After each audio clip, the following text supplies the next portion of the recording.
Quand avez-vous fait votre dernière cure? La vraie, hein? Pas celle qui commence un lundi et qui s'arrête le mercredi soir.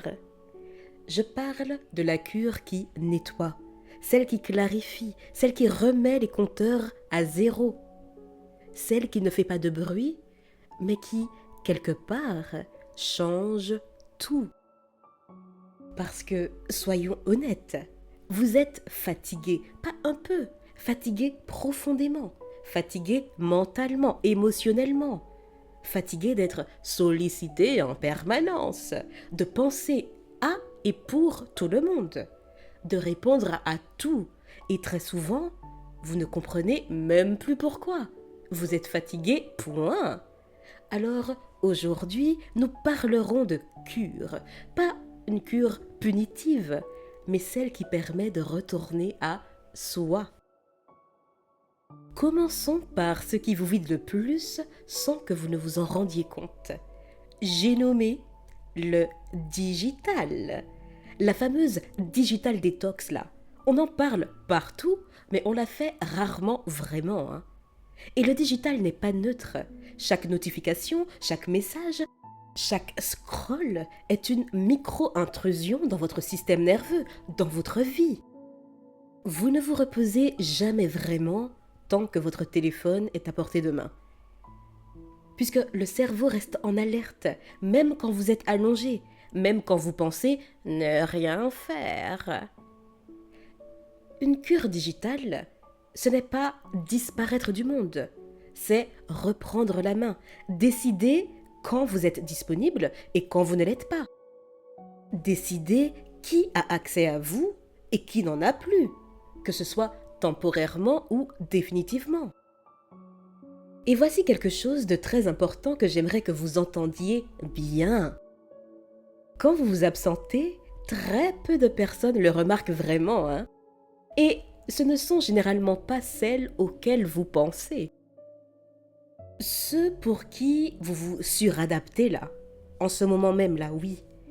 Ceux pour qui vous vous épuisez, ceux qui prennent beaucoup de place là. Eh bien, ceux-là sont souvent les moins affectés par votre absence. À l'inverse, quelques proches discrets, silencieux, présents mais sans faire trop de bruit, eux, ils ressentent le vide. Et croyez-moi, ça remet beaucoup de choses en perspective. Et puis, une cure digitale permet quelque chose de précieux. Vous recommencez à vous entendre penser. Vous remarquez ce qui monte en vous quand il n'y a plus de distraction. L'ennui, parfois l'agitation, l'anxiété, mais aussi, progressivement, la clarté, le calme, la paix intérieure. Ensuite, parlons d'une cure souvent négligée, l'alimentation. Et je ne parle pas ici de régime, hein. D'ailleurs, je ne serais pas très bien placée pour développer ce sujet. Enfin, je ferme la parenthèse. Je parle de relation à la nourriture. Quand vous êtes épuisé émotionnellement, vous mangez pour anesthésier, pour combler, pour tenir bon. Une cure alimentaire, ce n'est pas manger parfaitement, c'est manger consciemment. Observez ce que certains aliments provoquent en vous. Lourdeur, inflammation, fatigue, brouillard mental. Cher ami, votre corps parle, hein, toujours. Encore faut-il lui laisser l'espace pour s'exprimer. Simplifier votre alimentation pendant quelques semaines, c'est offrir une pause à votre corps.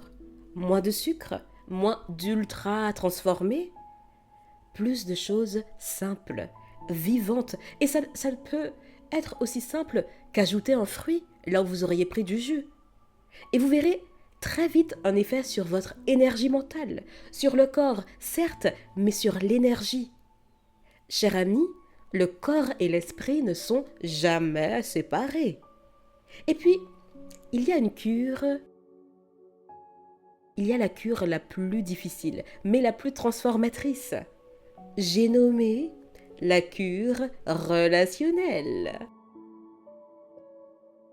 Faire une cure de ces relations, ce n'est pas couper tout le monde, hein, même si c'est tentant. Je ferme la parenthèse. C'est observer qui vous recharge, qui vous draine, qui vous apaise, qui vous met systématiquement dans le doute, la culpabilité, qui vous force à vous justifier sans cesse, qui monopolise votre énergie sans jamais vous en rendre. Pendant une cure relationnelle, vous réduisez les échanges inutiles. Vous espacez les conversations lourdes. Vous arrêtez d'expliquer, de convaincre, de sauver, cher ami. Il y a déjà des podcasts qui évoquent le syndrome du sauveur. Vous observez ce qui se passe quand vous n'êtes plus celle qui tient le lien à bout de bras. Et là encore, les révélations sont souvent très claires. Certaines relations ne tiennent que parce que vous faites le travail émotionnel. Quand vous arrêtez, ces relations s'effondrent. Et ce n'est pas une perte, c'est une information. Cher ami, 2026 n'est pas une année comme les autres. Non, non, non. C'est une année charnière, une année de retour à soi, une année où le bien-être physique et mental n'est plus un luxe, mais une nécessité. Une année d'alignement, d'ajustement, de maturité intérieure. Vous ne pouvez plus vous permettre de vivre en désaccord avec votre corps, votre rythme, vos besoins. Le prix est trop élevé. Votre paix vaut plus que votre disponibilité. Votre clarté vaut plus que l'approbation des autres. Cher ami, une cure, ce n'est pas fuir, c'est revenir.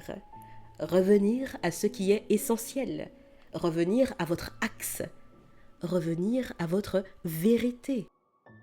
Commencez petit, un soir sans écran, une semaine sans discussion toxique. Courage, hein, courage, vous allez y arriver. Un repas qui nourrit vraiment. Une journée sans avoir à expliquer qui vous êtes ou ce que vous ressentez. Juste une journée pour commencer. Et observez. Votre système sait exactement quoi faire quand vous lui laissez la place, quand vous lui laissez l'espace. Cher ami, vous n'avez pas besoin de plus d'efforts. Vous avez besoin de moins de bruit. Sur ces quelques mots, je vous dis à bientôt et d'ici là, imposez-vous.